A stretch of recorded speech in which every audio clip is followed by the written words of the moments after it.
أعوذ بالله من الشيطان الرجيم. بسم الله الرحمن الرحيم.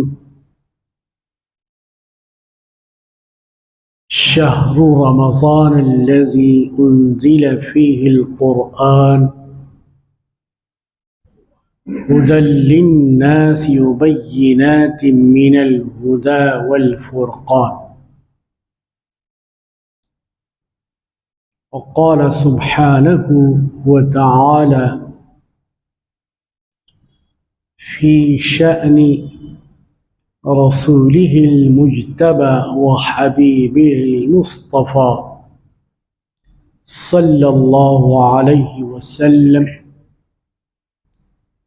إن الله وملائكته يصلون على النبي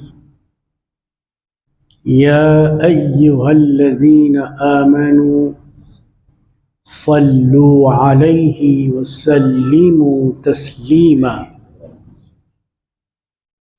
اللهم صل صلاة كاملة وسلم سلاما تاما على سيدنا محمد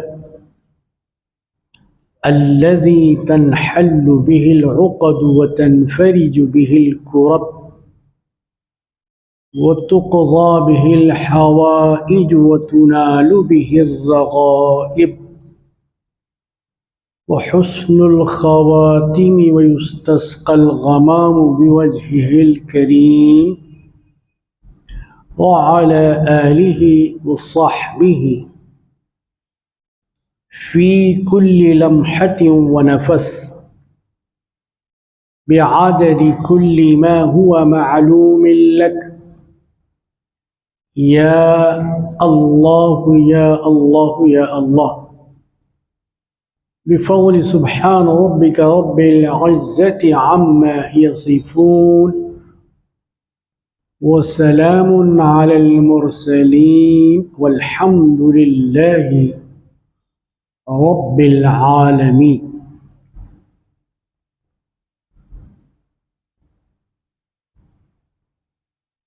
رمضان کا وہ مبارک مہینہ جو بہت قریب آ چکا ہے، اللہ کے فضل سے، اللہ کے کرم سے پھر اس مبارک مہینے کا چاند دیکھنا ہم کو نصیب ہوگا. اللہ کی ذات سے امید ہے اور ہم اس چاند کو دیکھ کر یہ دعا کریں گے جیسا کہ ہدایت نبوی صلی اللہ علیہ وسلم ہے کہ پاک پروردگار اس رمضان کے چاند کو ہمارے لیے خیر اور سلامتی والا بنا.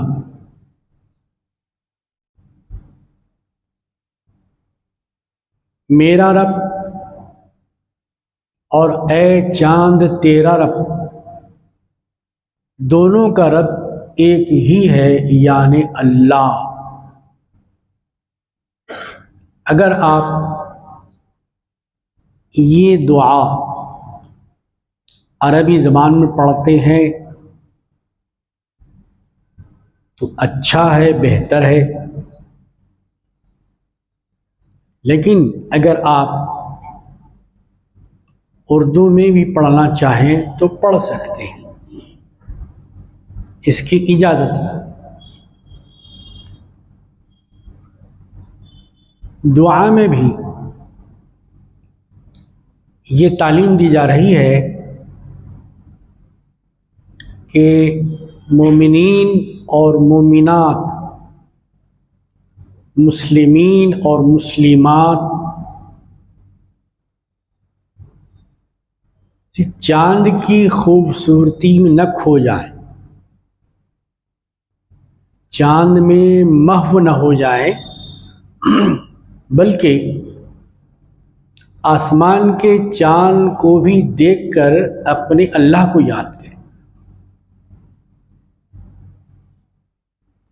کہ جب اللہ کا بنایا ہوا چاند اتنا حسین اور خوبصورت ہے تو وہ اللہ کتنا خوبصورت اور جمیل ہو.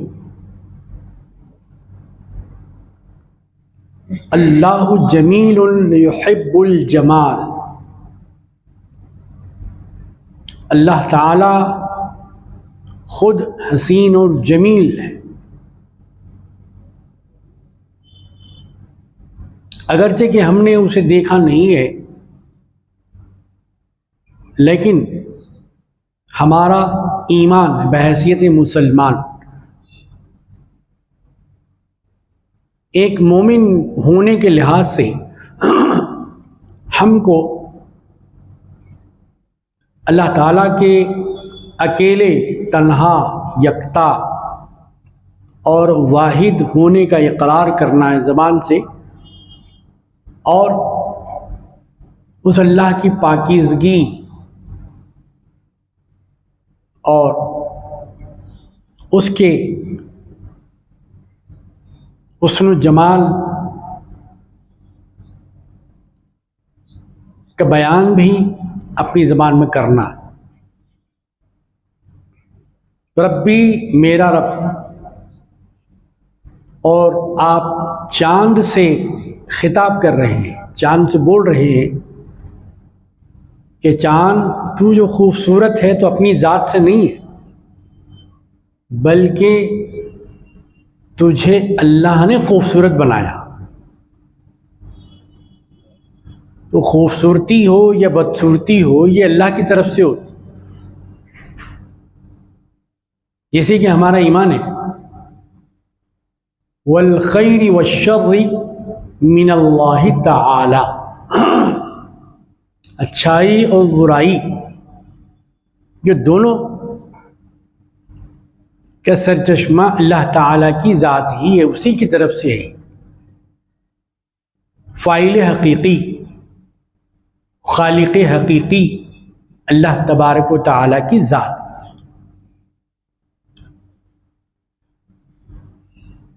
یہ دعا ہر مہینے کے چاند کو دیکھ کر پڑھنا، ایسے نہیں کہ صرف رمضان کے چاند ہی کو دیکھ کر پڑھنا. تو ہر دن، ہر رات، ہر شب، ہر ہفتہ، ہر مہینہ گویا مومنین کو یاد دلایا جا رہا ہے کہ وہ اللہ کو فراموش نہ کرے، اللہ کو یاد کرے. ذکر اللہ، چاہے ان کی نظر زمین پر رہے چاہے آسمان پر رہے، اللہ کو نہیں بھولنا چاہیے.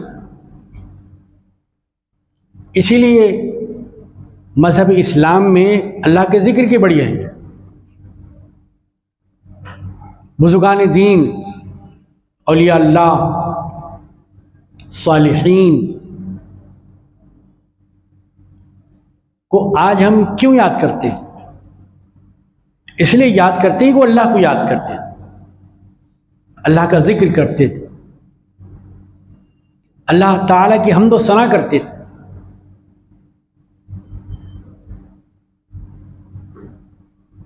اسی بات کو فارسی زبان میں یوں ادا کیا گیا: دست بکار دل بیار. کار کے وزن پہ یار، کہ آپ کو زندگی میں جد و جہد کرنے سے نہیں روکا گیا. ایسے نہیں کہ آپ ہاتھ پر ہاتھ دھرے بیٹھے رہیں اور آسمان سے دسترخوان اترنے کا انتظار کریں، نہیں، بلکہ آپ کو زندگی میں جد و جہد کرنا، کوشش کرنا ہے آپ، جسے ہم موٹی زبان میں ہاتھ پیر مارنا کہتے ہیں. عقل حلال کے لیے، رزق حلال کے لیے، لقمہ حلال کے لیے آپ کو کوشش کرنا ہے، جستجو کرنا ہے، محنت کرنا ہے، کسب کرنا ہے. لیکن اس کام میں اتنا آپ نے آپ کو گم کر دینا نہیں کہ اللہ کو بھلا دیں. شاید اسی بات کو پیش نظر رکھتے ہوئے یہ کہا گیا کہ خدا کو بھول گئے لوگ فکر روزی میں، خیال رزق ہے رزاق کا خیال. تو ہم کو جو رزق پہنچ رہا ہے وہ رزاق سے پہنچ رہا. ہمارے رزق کا جو کفیل ہے وہ اللہ تعالی، یعنی ہماری نظر، ہماری فکر، ہماری جستجو، ہماری محنت بھی جاری رہے اور اللہ کا ذکر بھی جاری رہے. دل کبھی بھی اللہ کی یاد سے غافل نہ ہو، یہ ہے مومن کو پیغام. آپ ہاتھوں سے کام کرتے رہیے، ڈیوٹی کرتے رہیے، لکھتے رہیے، جو بھی ہنر، جو بھی فن، جو بھی کلا آپ کے ہاتھ میں ہے اسے آپ کو منع نہیں کیا، بلکہ آپ وہ کرتے رہیں. لیکن آپ کا دل اللہ تبارک و تعالیٰ کی یاد سے غافل نہ. مطلب یہ ہے کہ مومن کا دل کبھی بھی اللہ تعالیٰ کی یاد سے غافل نہیں رہتا. ایک ہوتا ہے ذکر لسانی، جو کرتے ہیں آپ زبان سے، عربی میں کہتے ہیں زبان کو لسان، ذکر لسانی. ایک ہوتا ہے دل کا ذکر جس کو کہتے ہیں ذکر قلبی.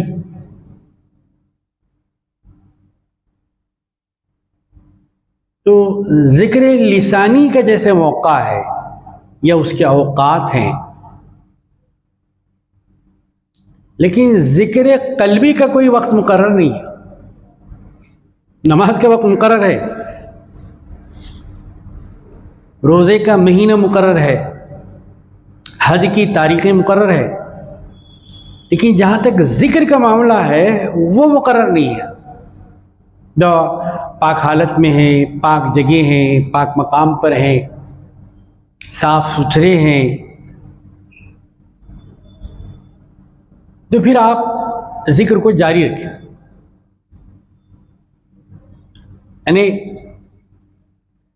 ذکر کو جاری رکھنے کا مقصد یہ کہ آپ نے دنیا میں اپنے آپ کو اتنا مشغول نہیں کر دیا ہے کہ اپنے اللہ کی یاد سے غافل ہو جائے. مطلب یہ ہے کہ آپ کا جو نام ہو وہ اللہ کے پاس غافلوں میں نہ ہو، یاد کرنے والوں میں، ذاکروں میں ہو، اللہ کو یاد کرنے والوں میں. بزرگان دین، مبلغین، ائمہ مجتہدین، صالحین، تابعین، تبع تابعین، وہ جن کو رسول معظم صلی اللہ علیہ وسلم کی صحبت پاک نصیب ہوئی، جس سے وہ صحابی کا عظیم لقب پائے، صحابی کا عظیم لقب. ان سب ہستیوں کا طرہ امتیاز کیا تھا؟ آخر ان کا نام کیوں لیا جاتا ہے؟ آخر ان کو کیوں یاد کیا جاتا ہے؟ کیا ان کی دولت کی وجہ سے، یا اس وجہ سے کہ ان کے پاس بڑے بڑے بنگلے تھے، بڑے بڑے مکانات تھے، بڑی بڑی بلڈنگیں تھیں، یا اس وجہ سے ان کو ہم یاد کرتے ہیں ان کے پاس بڑی بڑی گاڑیاں تھیں، خوبصورت سواریاں تھیں؟ نہ سواریوں کی وجہ سے ان کو یاد کرتے ہیں، نہ عمارتوں کی وجہ سے ان کو یاد کرتے ہیں، نہ دولت کے ڈھیروں کی وجہ سے ان کو یاد کرتے ہیں. ان کو یاد اس لیے کرتے ہیں کہ وہ اللہ کو یاد کرتے ہیں.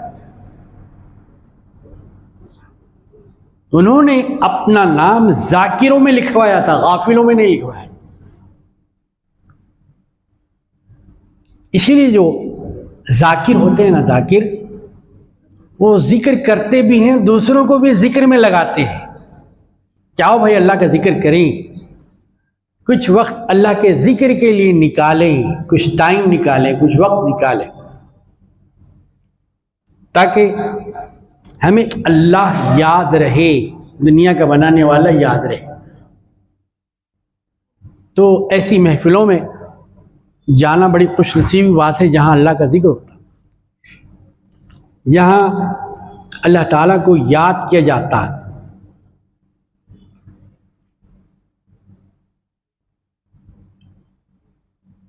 ایک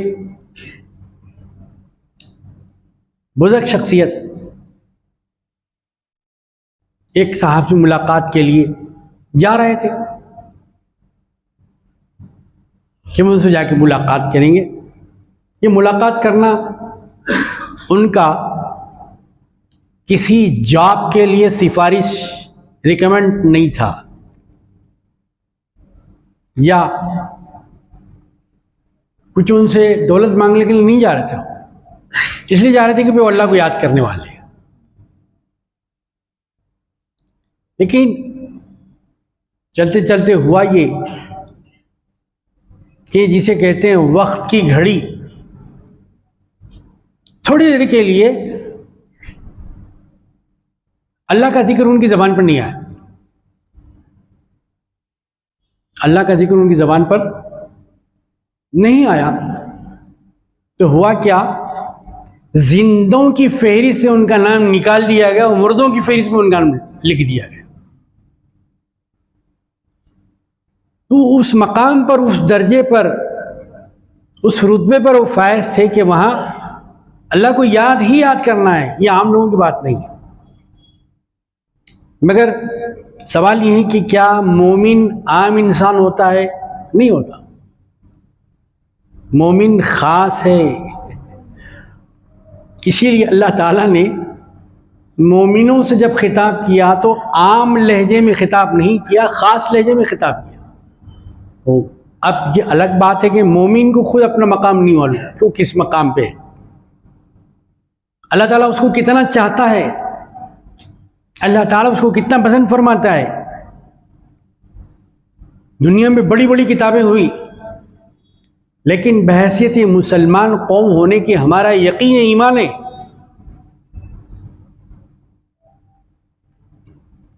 دنیا میں بڑی کتابیں ضرور ہے، لیکن قرآن سے بڑی کوئی کتاب نہیں ہو سکتی، ہمارا یقین ہے، ہمارا ایمان۔ ہم نے اس کو قبول کیا، تسلیم کیا۔ اس بڑی کتاب میں اللہ تعالی نے مومنوں کا ذکر فرمایا، کیا کہہ کے فرمایا؟ یا ایھا الذین آمنو، اے ایمان والو۔ تو کتنے خوش نصیب ہے ایمان والے کہ بڑی کتاب میں اللہ اکبر مومنوں کو یاد کر رہا ہے، اے ایمان والو۔ جب روزوں کی فرضیت کی بات آتی ہے وہاں بھی اللہ تعالیٰ نے ارشاد فرمایا یا ایھا الذین آمنوا کتب علیکم الصیام۔ یہ جو روزوں کا تعلق ہے، روزہ ایک عمل ہے، عمل، فعل نہیں ہے۔ فعل اور عمل میں بڑا فرق ہوتا ہے۔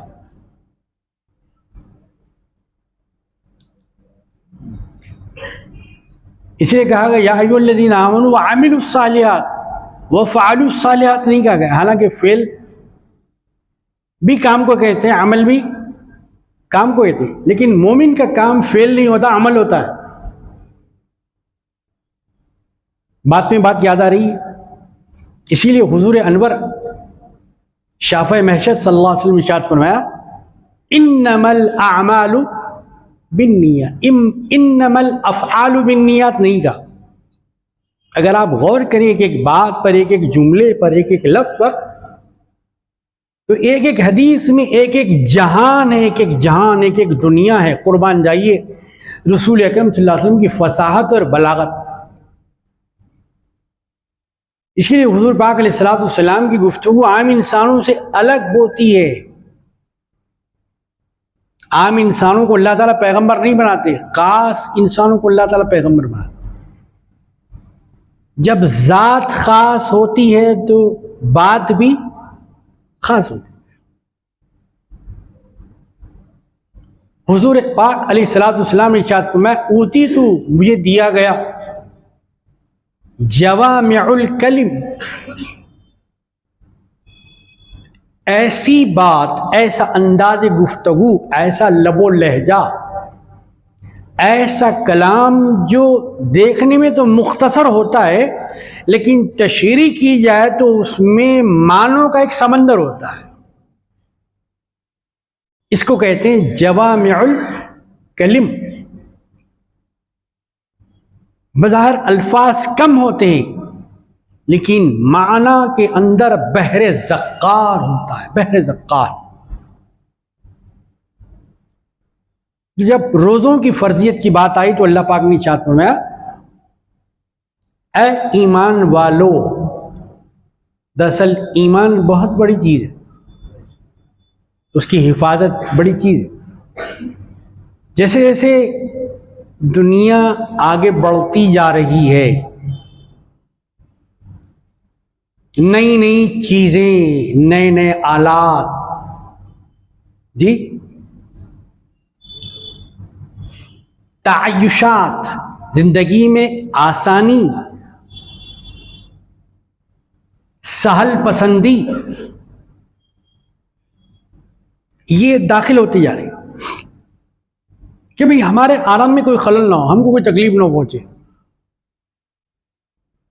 تو ہو گیا کیا، اس سے انسان اللہ کی غلامی سے نکل کر اشیاء کی غلامی لگ گیا. اللہ کی غلامی سے نکل کر آلات کی غلامی میں لگ گیا، اس کا غلام ہو گیا. تو ہمیں آلات کا غلام نہیں ہونا ہے، رحمان کا غلام ہونا ہے. مسلمان عبد الدنیا نہیں ہے، دنیا کا غلام نہیں ہے، عبد الرحمان ہے، رحمان کا غلام. تو رمضان یہ رحمان کا غلام بنانے کے لیے آتا ہے، یہ تکلیف پہنچانے کے لیے نہیں، تکلیف ہٹانے کے لیے آتا ہے. یہ اللہ کی عبادت کی طرف آپ کے دل، دماغ، نظر، فکر، ہاتھوں کو سب کو رجوع کرنے کے لیے آتا ہے.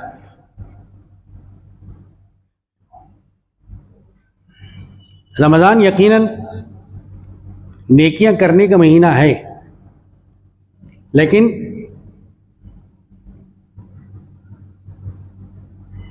اگر رمضان نیکیاں کرنے کا مہینہ ہے تو دوسرے 11 مہینے یہ کیا کرنے کا مہینہ ہے؟ اگر اس بات کو ایسا کہا جائے کہ رمضان نیکیاں کرنے کا مہینہ نہیں ہے، نیکیوں میں اضافہ کرنے کا مہینہ ہے. نیکیاں تو کبھی بھی آپ کو اس سے ہاتھ اٹھانا نہیں ہے، نیکی تو ہر وقت کرنا ہے. آپ برائی کرنا نہیں ہے، برائی کرنا برا ہے، برا سوچنا بھی برا ہے.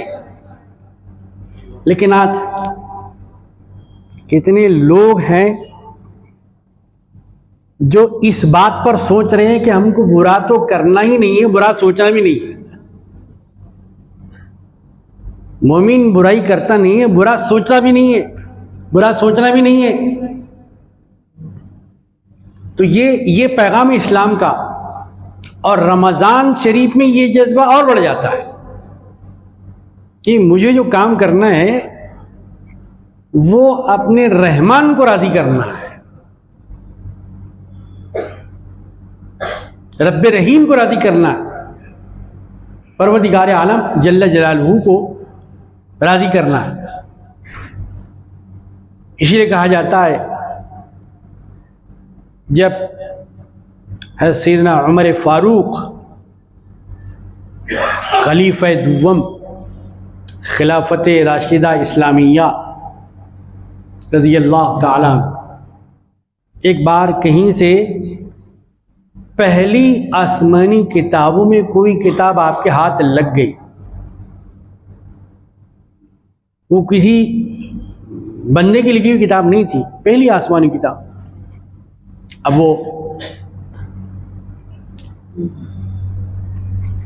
جب وہ مل گئی آپ کو تو حضور پاک علیہ الصلوۃ والسلام کے خدمت میں آپ اسے دیکھنے لگے، جب پھر آپ اسے پڑھنے لگے. ادھر حضرت عمر رضی اللہ تعالیٰ عنہ محض اس لیے کہ یہ آسمانی کتاب ہے پڑھ رہے تھے، ادھر پڑھتے جا رہے تھے، ادھر حضور پاک علیہ الصلاۃ والسلام کے چہرے مبارک میں تغیر آ رہا تھا، چہرے مبارک کا رنگ تبدیل ہو رہا تھا، یعنی ناگواری کے آثار، ناپسندی کے آثار۔ جب دیگر اصحاب رسول اکرم صلی اللہ علیہ وسلم نے یہ منظر دیکھا کہ حضرت عمر رضی اللہ تعالیٰ عنہ کے اس کتاب کے پڑھنے کا جذبہ اچھا ہوگا، وہی آسمانی کتاب ہے، اللہ کی نازل کی ہوئی ہے، وہ پڑھنے میں مصروف تھے، اور حضور پاک علیہ الصلوۃ والسلام کا چہرہ متغیر ہو رہا۔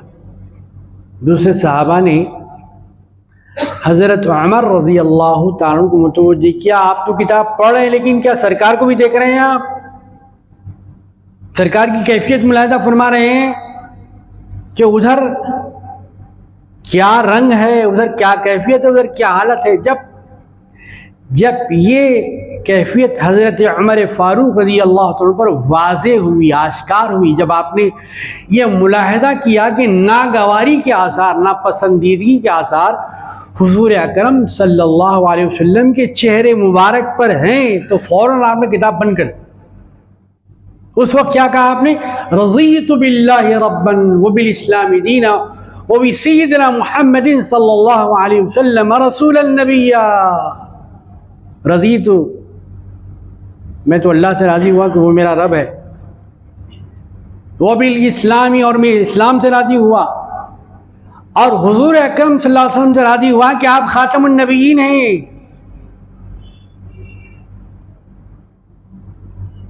رضا ہے، رضا، رضا پڑھیے یا رضا پڑھیے، دونوں کے معنی ایک ہی ہے، زبر سے پڑھیے، زیر سے پڑھیے۔ وَلَسَوْفَ يُعْطِيكَ رَبُّكَ فَتَرْضَى۔ قرآن مجید میں اللہ پاک ارشاد فرماتے، اے حبیب معظم صلی اللہ علیہ وسلم، آپ کا پروردگار آپ کو اتنا دے گا، اتنا عطا کرے گا، اتنی داد و دہش کرے گا کہ آپ راضی ہو جائیں گے۔ دیکھ رہے ہیں آپ قرآن شریف کے اندر کیا ہے؟ آپ کا پروردگار آپ کو اتنا دے گا کہ آپ راضی ہو جائیں۔ ہم نماز کیوں پڑھتے ہیں؟ اس لیے کہ اللہ راضی ہو جائے۔ ہم حج کرتے ہیں کہ اللہ راضی ہو جائے۔ ہم کسی سائیں، شاہ صاحب، المعروف فقیر کو کچھ دیتے ہیں کہ بے اللہ، کسی برہنہ بدن کو کپڑا بناتے ہیں، کسی بھوکے پیٹ کو کھانا کھلاتے، کسی پیاسی زبان کو پانی پلاتے، کیوں کہ اللہ راضی ہو جائے۔ لیکن یہاں منظر عجیب ہے، اور قرآن مجید میں ہے، بڑی کتاب میں ہے کہ اے رسول معظم صلی اللہ علیہ وسلم، اللہ تعالیٰ آپ کو اتنا دے گا کہ آپ راضی ہو جائیں گے۔ یہ حضور کی شان، جو حضور کی شان، قرآن کی شان بھی سمجھنا ہے، اور صاحب قرآن کی شان بھی سمجھنا ہے، رمضان کی شان بھی سمجھنا ہے۔ ایسا مبارک، ایسا عظیم مہینہ الحمدللہ سایہ فگن ہونے والا ہے۔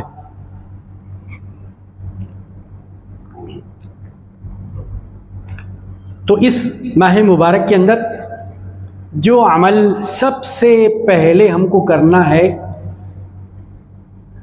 وہ ہے روزہ، اور دوسرا عمل جو ہے وہ تراویح۔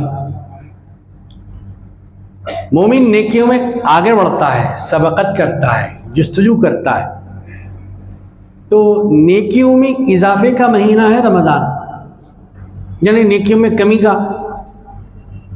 اب یہ دیکھ لیجیے، آپ فیصلہ کر لیجیے کہ 20 رکعت میں نیکیاں اضافہ ہیں یا 8 رکعت میں نیکیاں اضافہ ہیں؟ 20 رکعت میں تراویح میں نیکیاں اضافہ ہیں یا 8 رکعت میں؟ یہ فیصلہ آپ کر لیے۔ دنیا میں کوئی بات چھپی نہیں رہی، سب علم آشکار ہو چکا ہے۔ اور یہ جو آپ پڑھیں گے جماعت کے ساتھ پڑھیں، اور یہ بھی حکم بتایا گیا کہ ایک مسجد میں ایک ہی جماعت ہوگی، ایک مسجد میں ایک ہی جماعت۔ اچھا، ایسا کہیں بھی آپ کو حکم نہیں دیا گیا کہ آپ روزانہ 10 پارے پڑھیں، روزانہ یک شبی شبینہ ہو، روزانہ 5 شبی شبینہ ہو، 5 دن پڑھ لیا اس کے بعد 25 دن خدا حافظ۔ کیا میں تو پڑھ لیا بھائی، تراویح بھی ہو گئی، قرآن بھی ہو گیا، برکات۔ ایسا کہیں بھی حکم نہیں ہے۔ ہمارا خیال، یہ بندے کا خیال، بندہ کتنا، بندے کا خیال کتنا۔ حکم ہے کہ پورا مہینہ تراویح پڑھی جائے، اگرچہ کہ ایک ہی پارہ پڑھیں آپ، سوا پارہ پڑھیں آپ، 2 پارے پڑھیں آپ،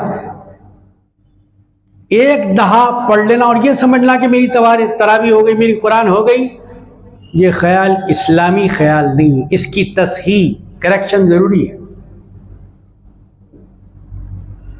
پہلے مسجدوں کو ترجیح دیجیے، پہلے مسجدوں میں جو مسجدیں بنائی گئی عبادت کے لیے،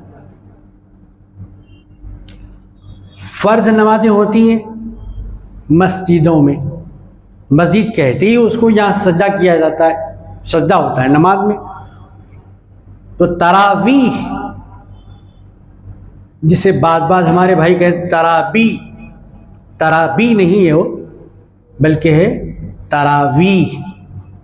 ہر 4 رکعت کے بعد اس میں آپ اطمینان سے بیٹھتے ہیں، سکون لیتے ہیں، سانس لیتے ہیں، پھر اس کے بعد پھر آپ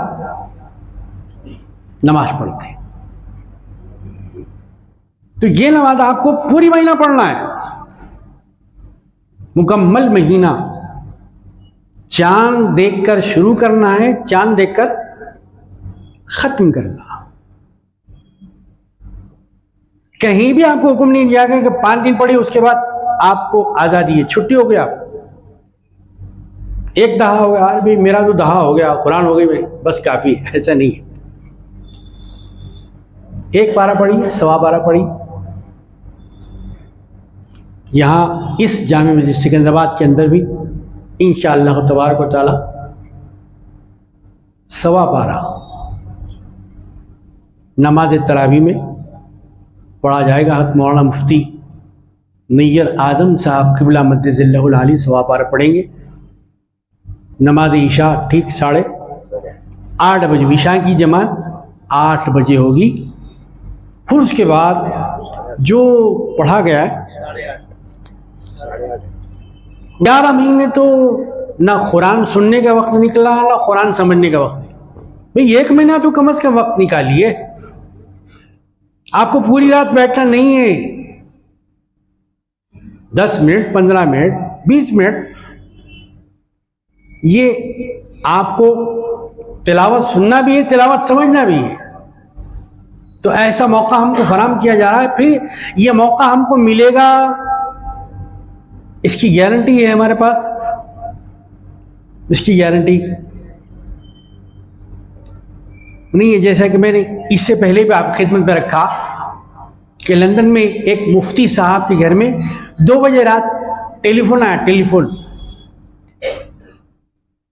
اب انہوں نے اٹھا لیا تو دوسری طرف سے ایک محترمہ تھی، خاتون، لیڈیز، انہوں نے پوچھا کہ صاحب ایک مسئلہ مجھے پوچھنے کا ہے۔ بتایا بیٹی، صبح میں بھی تم فون کر کے مسئلہ پوچھ سکتی ہے، 2 بجے رات کو کیا تکلیف دیے؟ جانتے ہیں آپ اس لیڈیز نے، اس خاتون نے کیا کہا؟ مفتی صاحب صبح تک زندگی کی ضمانت ہے تو میں صبح میں پوچھ لیتی ہوں، صبح تک اگر زندگی کی گارنٹی ہے تو میں صبح میں پوچھ لیتی ہوں، کیا آپ ضمانت دیتے ہیں صبح تک؟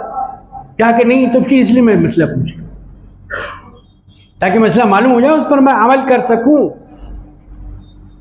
تو عزیزان محترم، رمضان آیا ہے، اللہ کا مہمان بن گیا ہے۔ مہمان کا استقبال صرف لفظوں سے نہیں ہوتا، اچھا کھلاتے ہیں، اچھا پلاتے ہیں، اس کو خوش کر کے بھی جاتے ہیں۔ رمضان آ رہا ہے تو ہم خوش کر کے بھی جانا ہے۔ جب یہاں ہم رمضان کو خوش کر کے بھی جائیں گے تو قیامت میں یہ ہم کو خوش کرے گا۔ جانتے ہیں آپ یہ رمضان قیامت میں سفارش کرے گا؟ پروردگار سب سوتے تھے تو یہ عبادت کرتا تھا، سب خاموش رہتے تھے تو قرآن پڑھتا تھا، سب مزے مزے کے کھانے کھاتے تھے اور یہ ریزہ رہتا تھا آپ کے لیے، اے پاک پروردگار میری سفارش اس کے بارے میں قبول فرمائیے۔ اللہ پاک فرمائیں گے رمضان آپ سفارش کریں اس کے بارے میں۔ رمضان عرض کرے گا، اب رمضان کو زبان ملے گی، کیسی ملے گی ہم کو نہیں معلوم، حدیث پاک میں آیا، حدیث پاک پر ہمارا ایمان۔ رمضان آپ سفارش کر رہے ہیں، ہاں رمضان کی سفارش بھی سنی جائے گی۔ اے رمضان جب آپ سفارش کر رہے تو میں آپ کی سفارش قبول کرتا ہوں، اس کو بخش دیتا ہوں،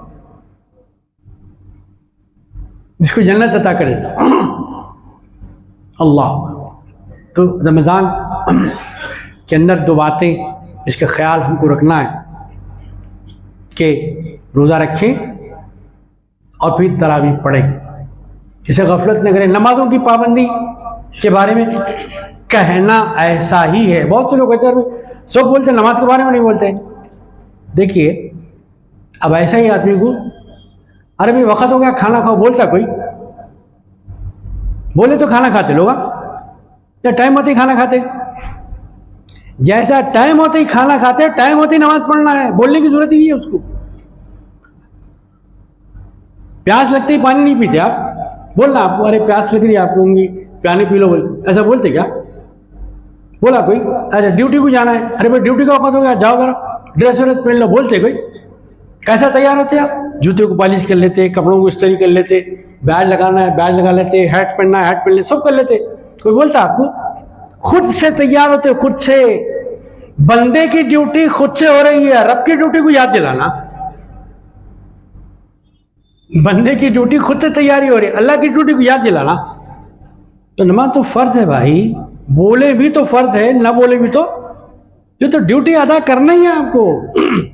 اور رمضان میں مومن یہ بتاتا ہے کہ خبردار دنیا یہ نہ سمجھے کہ میں بھوکا ہوں تو کمزور ہو گیا، نہیں ہو گیا، ناتوان ہو گیا، گلوکوز چڑھانے کی ضرورت ہے مجھے، نہیں، میں کمزور نہیں ہوا۔ فجر پڑھا، ظہر پڑھا، عصر پڑھا، مغرب پڑھا، عشاء پڑھ لیا، اب پورے ملا کے رات میں 20 رکعت اور اضافہ پڑھتا ہوں، میں کمزور نہیں ہوا۔ خبردار کوئی مجھے کمزور نہ سمجھے۔ ہو سکتا ہے پاسبل جی میرا جسم کمزور ہو گیا، لیکن خبردار میری روح کمزور نہیں، میری روحانی طاقت اور بڑھ گئی۔ روزہ رکھنے سے مومن کی روحانی طاقت بڑھتی ہے، قرآن کی تلاوت کرنے سے مومن کی روحانی طاقت بڑھتی ہے، تراویح پڑھنے سے مومن کی طاقت بڑھتی ہے۔ روحانی طاقت میری بڑھ گئی، 20 رکعت اور اضافہ پڑھ، تاکہ کوئی مجھے کمزور نہ سمجھے، ناتوان نہ سمجھے، مجھ میں ویکنیس نہیں آیا بلکہ اور میری طاقت بڑھ گئی ہے۔ تو جسمانی طاقت، روحانی طاقت، خبردار اس کو فیسٹیول نہ بنائیے۔ رمضان کو شاپنگ فیسٹیول نہیں، یہ شاپنگ کا مہینہ نہیں ہے بھائی، کھانے پینے کا مہینہ نہیں ہے یہ، حریص کا، چائے کا، ڈکاشن کا، ارے وہاں اچھی مل رہی، وہاں اچھی مل رہی، وہاں اچھی مل رہی، نہیں بھائی۔ ارے نماز تراویح کہاں اچھی ہو رہی ہے، کون سے قاری کی قرات کتنی اچھی ہے یہ دیکھا ہم نے کبھی؟ حدیث میں اچھی مل رہی ہے، کون قاری صاحب کتنا اچھا قرآن پڑھ رہے ہیں، کبھی یہ خیال آیا؟ کون قاری صاحب کتنا اچھا ترجمہ بیان کر رہے ہیں، یہ خیال کبھی آیا؟ یہ خیال ہونا چاہیے بھائی، میں تراویح کہاں پڑھوں، میں تفسیر کہاں سنوں؟ میرا دن تو عبادت گزاری میں گزرے، رات بھی عبادت گزاری میں گزرے، 11 مہینے تک تو سوتا رہا، کھاتا رہا، پیتا رہا، عیش کرتا رہا، دوستوں کے ساتھ پکنک مناتا رہا۔ ارے کم از کم 1 مہینہ تو اللہ کی عبادت ہو، اللہ کی یاد ہو، اللہ کے ذکر ہو، آخرت کی یاد ہو۔ اگر رمضان میں بھی یہ نہ ہوا تو پھر کب کریں گے؟ حضور پاک علیہ الصلوۃ والسلام آخری بات خطبے کے لیے ممبر پہ تشریف لے آئے، پہلی سیڑھی، دوسری سیڑھی، تیسری، تینوں سیڑھیوں پر حضور پاک علیہ الصلوۃ والسلام نے فرمایا آمین۔ دعا کون کر رہے تھے؟ جو سرکار آمین فرما رہے، سرکار دعا فرماتے تو صحابہ آمین کہتے، لیکن یہاں اس کے برعکس ہو رہا ہے، سرکار آمین فرما رہے، دعا کون کر رہے ہیں؟ صحابہ نے کیا رسول اللہ آپ دعا فرما تو ہم آمین کہتے، آج آپ نے آمین کہی تو دعا کون کر رہے تھے؟ سرکار دو علیہ وسلم نے فرمایا کہ جبریل دعا کر رہے تھے، میں آمین کہہ رہا۔ اللہ اکبر، جبریل علیہ السلام دعا کر رہے تھے، یا رسول اللہ کیا دعا کر رہے تھے؟ تو سرکار دو عالم صلی اللہ علیہ وسلم نے فرمایا، یہ غیب کی بات تھی نا، حالانکہ صحابہ موجود تھے، کسی نے سنا نہیں سنا، سرکار نہیں سنا، پھر جبریل یہ دعا کر رہے تھے کہ ایک مومن کو ماں بھی ملے باپ بھی ملے، یا ماں ملی یا باپ ملے، نہ دونوں کی خدمت کیا، نہ عظمت کیا، نہ ان کا ادب کیا، نہ احترام کیا، بد نصیب ویسے ہی مر گیا تو ایسا آدمی یقیناً تباہی کا حقدار ہے، تباہی اس کا مقدر ہے۔ تو میں نے کہا آمین، ماں باپ کا مقام۔